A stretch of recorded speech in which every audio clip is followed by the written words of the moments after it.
Hello students, welcome to my channel Engineers Academy. Do hit the subscribe button if you haven't done it yet. Now we are going to solve this problem. It says that determine the resultant couple moment of the two couples that act on the assembly. Specify its magnitude and coordinate direction angles. So we are given these two couples. One couple is 80 pounds and the another couple is 60 pounds, and we have to find the resultant couple moment of these two couples, and we are asked to specify its magnitude and coordinate direction angle. So we have to find the magnitude of that resultant and the angle of that resultant with the x, y and z axes respectively. So in case of the couple moment, since the couple is a free vector, so the couple has same effect about each and every point on the given assembly. So we can find the moment of the couples about any point on that given assembly. So we can find the moment of these two couples about this particular point, we can find about this particular point, we can find about this particular point, we can find the resultant moment about any point. We can select any point on the assembly and we will find the summation of all the moments about that particular point, and that will give us the resultant couple moment. So now we have to, in case of the resultant couple moment problems, we have to work smartly. We have to select such a point in which the calculation is to be minimized. So we have to minimize the calculation. So now in this particular case, in order to minimize the calculation, we have to find the moment about this particular point, the point of intersection between this 60 pound force and the axis of this particular shaft. So we have to find the moment about this particular point. Let's say that this particular point is point A. Now why I have chosen this point A? This point A is very important since this 60 pound force is intersecting, it is passing through this point A, so it's not going to produce the moment about this point A. So this force A cancels out. Similarly, this 80 pound force, the line of action of this 80 pound force is passing through that point A, so it's not going to produce the moment about that point A since its perpendicular distance, or we can say that its moment arm from that point A is 0. So in order to minimize our calculation, both of these forces are passing to this point A, so they will not come into our equation, and we are only required to find the moment of this 80 pound force and this 60 pound force about that point A. So now we have to write that the resultant couple moment, this is equal to the moment produced by this 80 pound force and the moment produced by this 60 pound force. So now let's say that this 80 pound force is, let's say, F1, and let's say this is F2. So now we have to write that R cross F1 plus R cross F2, and we have to define the moment arm as a position vectors for F1. So the position vector for F1 can be a vector from A to this particular point. Let's say this is our, and let's say that the point at which the F1 acting is, let's say, point B, and let's say that this particular point is point C. So this RAB is the position vector from A to B, can be considered as the moment arm for F1. So we can say that this is RAB. So I will write that this is RAB. And similarly, the position vector from A to C, let's say that this is my position vector from A to C, and that will be this is RAC, and this can be considered as the moment arm for F2. Is we know that the moment arm can be any vector from the point of rotation to any point on the line of action of a given force. So this point C lies on the line of action of this 60 pound force, and this particular point, point B, lies on the line of action of this F1 80 pound force. So for F1 we can consider this RAC as the moment arm as well, since this point C also lies on the line of action of this F1. So now it's up to you if you people want to use RAC for both the forces to find the moment, so that will work. So now let's take this RAC for both the forces as the moment arm. So then I will erase this. So now I will write that this is RAC into F1. So now first of all we have to find the position vector from A to C. The position vector from A to C, this is equal to, so now to find the position vector from A to C, we need to travel from A along the x, y, and z to reach that point C. So from A we need to travel this distance, 2 inches in the positive y. So I will write plus 2j in the positive y, means that in the positive j. Once I reach here, then we need to travel this distance, and this distance is this 4, since this 4 is making 30 degrees with this horizontal. So this is 4 cos of 30. So 4 cos of 30 in the positive x. So I will write 4 cos of 30 in the positive I. So 4 cos of 30 is 3.464. So I will write that this is 3.464I. So first we need to travel this distance, then we need to travel this, then we need to travel in the negative z direction, and this distance is, this is the perpendicular of this triangle.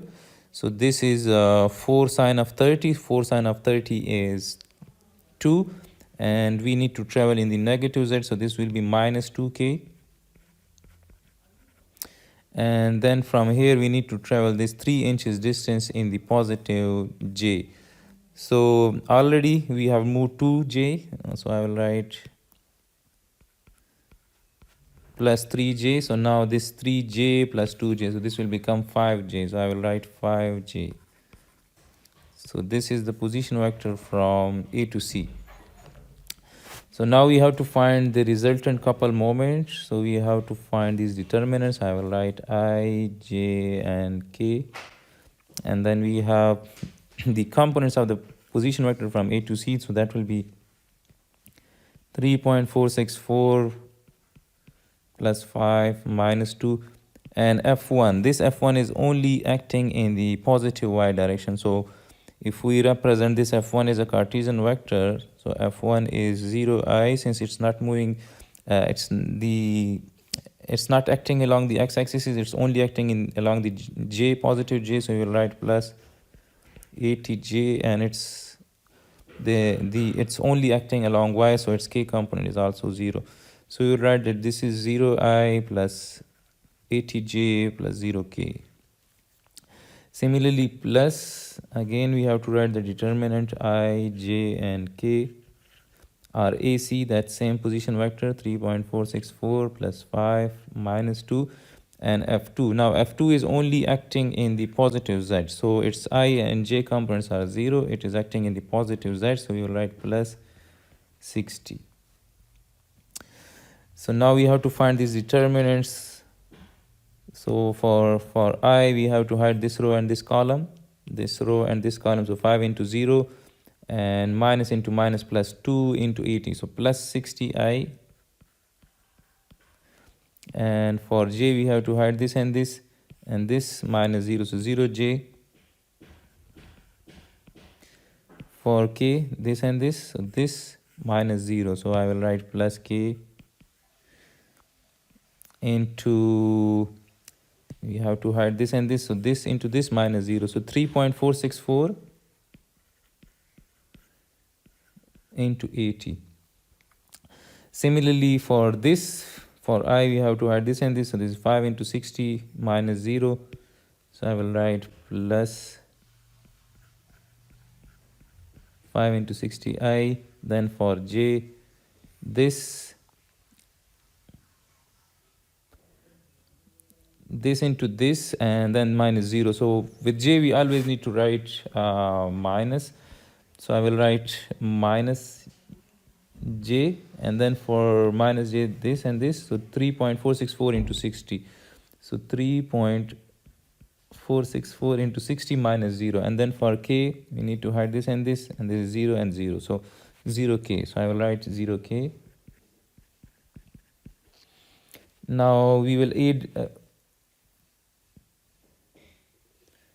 the I with I, so this is 60 into 60 plus 5 into 60. This gives us 360, so plus 360i. Now the j is, this is 0j plus this, so this is 3.464 into 60. So this is minus, here we have that minus, so minus 207.84, and then for k, we have only this k term, this is 3.4, this is 0k. So 3.464 into 80, this gives us 277, that is plus 277.12k.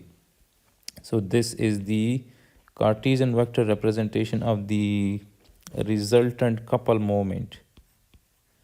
Then we were asked to find the magnitude. The magnitude will be, the couple moment resultant magnitude will be 360 square plus 207.84 square plus 277.12 square, and the square root 360 square plus 207.84 square plus 277.12 square. This gives me 499.59. So this is approximately 500 pound inches. Here we have done a small mistakes just in this item. This item is, if we hide this and this, so this is 5 into 0, and this is 80 into 2 is 160. This is not 60, this is 160. So I will change this to 160.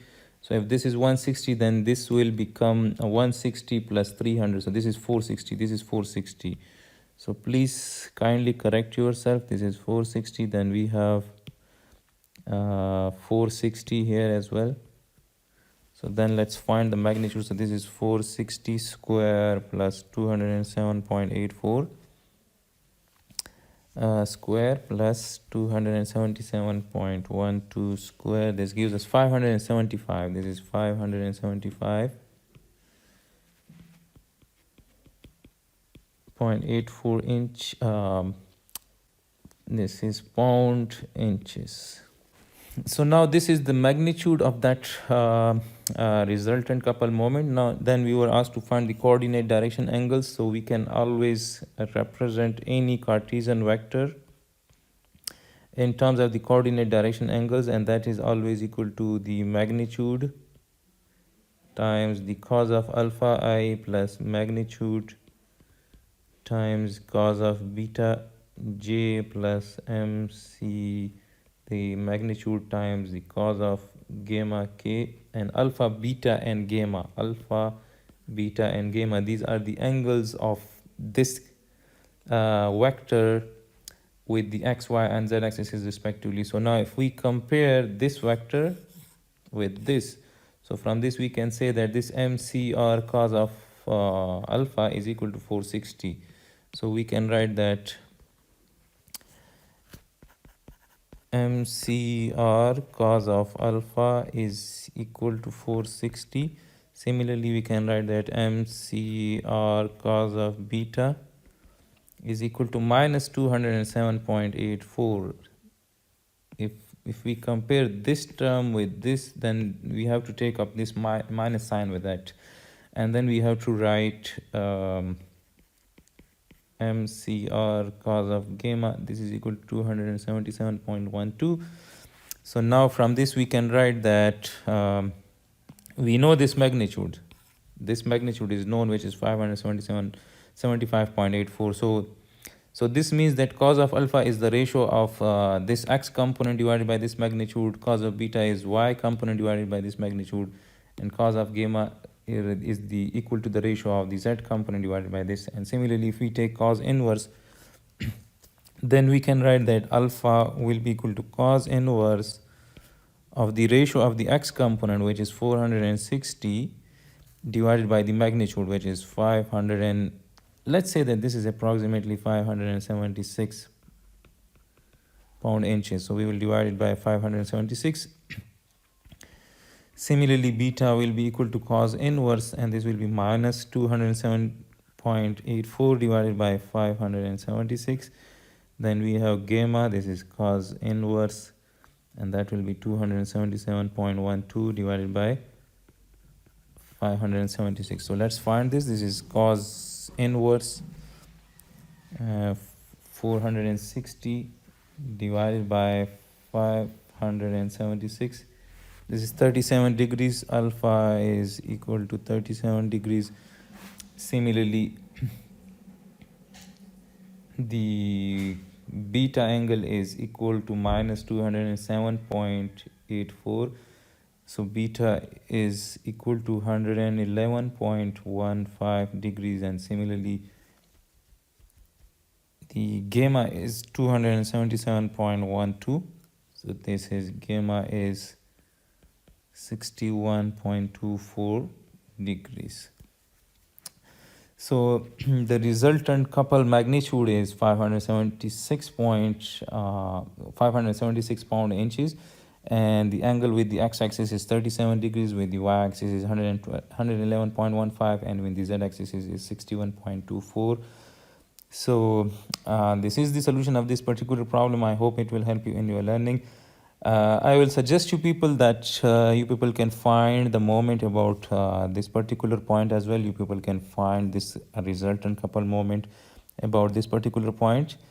Just practice yourself, find the moment about any of these points and compare your results with this Cartesian vector and with this magnitude and these angles. And then let me know in the comments if you people got the same answer or not. So you people have to get that same result that we have obtained in this solution.